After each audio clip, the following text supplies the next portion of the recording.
in that, the architecture of space matters has to give us the space to overcome the pain that we encounter. That's what makes it beautiful. And I'll just add, I think also being connected to the world in this environment, which I think architecture has removed us a lot from the world around us. It's like air conditioning in Houston, right? I mean, it really does. But I think to get to that kind of visceral thing, I think we need to somehow allow people to see where they are and have those rituals play out. And I just have this little story. There's a little town in northern Italy called Caravaggio, and I witnessed a funeral once there. And there's a hillside. There's a church on one side, and there was the burial ground on the other side. Now, if someone died, you could literally just go along a ridge and take the body from the church to intern. But instead, there was a river down at the bottom, maybe 2 miles down. They take the body from the church all the way down to the river. And along the way, they make flowers. Then they actually ford the river and then come back up the hill. This is what everybody does. And so, literally, this is happening 365 days a year because, people are dying. But the beauty of it is, they go to the place where they think they come from. And that pain, you can see in the beginning, it's almost like the second line, third line. New Orleans going and coming back. But the landscape allowed for that pain, right, and suffering to actually really dissipate as they make it through this ritual. And that's, I think, what we miss these days. That kind of ritual and fellowship in passing from one life to another, but just in here every day. And I think our project has this beautiful possibility, right, to go back to its origin, right, which is this water, right, where people were baptized and poured in and did all these things and make their way back into the city. But this constant back and forth. And hopefully that ritual can be for 365. And that over time people then start to understand. They present tomorrow, there'll be a large fountain. You've been to the site in Charleston. The water comes in, it goes out. You can do performances there with water stuff. There'll be a visual about Black people going into Buffalo Bayou, and probably what is now 3% to be baptized. So umbrellas, people dressed up in a sunny vest. Someone said to me, some of my team members said, well, fountains are so difficult to maintain. It's so expensive in Houston. I was out of the country. I wanted to speak at a biking conference in Italy, and I got to see Children's Virginia Ambassador. And I said, man, I was out walking late last night, couldn't sleep, and I saw this fountain. They said it's the oldest one in Rome. So I Googled it. The thing it refers to, the thing has been there since the 7th century. So obviously you got to put money in and maintain it. But on this notion of pain and beauty, if you notice this black lady justice on the side of the building downtown, it's kind of hard not to notice it. It's kind of in your face, your jacket. The first lady justice does not come from Greek mythology. It's from Egyptian art. She'd be black. She's making that point. So that's why I wanted this all black lady total. No lipstick. I wanted to just be like I peaked that site. Because that site where the county attorney's office was until a couple weeks ago is the site of the major slave trading block in downtown Houston. And it was a former Mayor Galveston, Mayor Sonda, who owned that site. We didn't have many actual slave trading blocks like you had in Montgomery and in Charleston. People just outside the little store.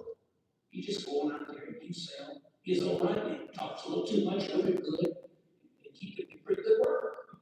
But it was Mayor Sonda's place. But it's an example of that pain and beauty. And at least with some people I talk to, that mural stands out to them. More than, so we're kind of setting the tone for the Remembrance Project. That's true for the Statue of Liberty, also true for Jesus. He's beautiful. He was a Scandinavian,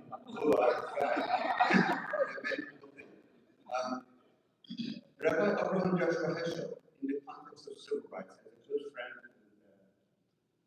and in so many ways partner to Dr. King and all the civil rights movements, He says so beautifully and profoundly, so many people are guilty of this racism, this issue of evils, but all of us are responsible.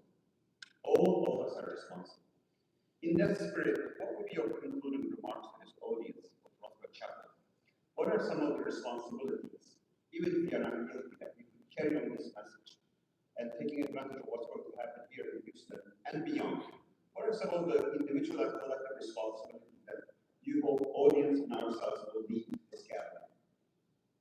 We're the most diverse city in the country.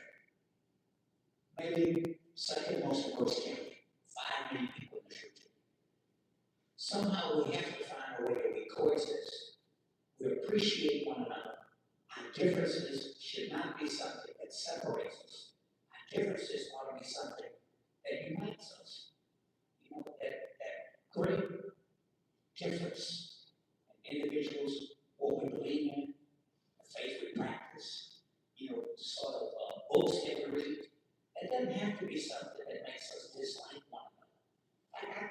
I think it'd be a pretty boring world if the only people I spend time with are people who agree with me. You know, sometimes it's nice to have a friendly argument. That's okay. Maybe forget which one.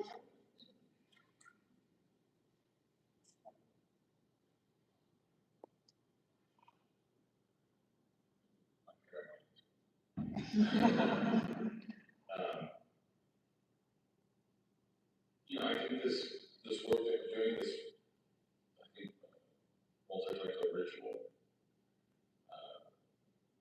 I talked about the kind of infinite needs and seeing our story and other people's stories, being able to be together and in a room together, listening, talking, communicating.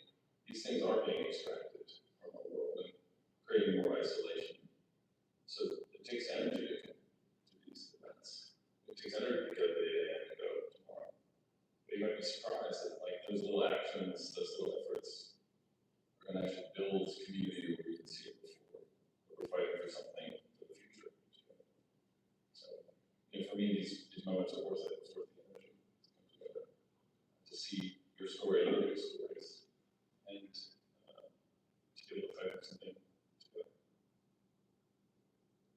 I would just add, you know, Houston, which I learned, there are more black folk here than any other place in this country. You come here, though, you would not know. I just want us to be seen. Right? I want us to be seen in a beautiful light. I want us to be able to come out and be in a space and be seen. And what I mean by that is, the proscenium, that backdrop is really different.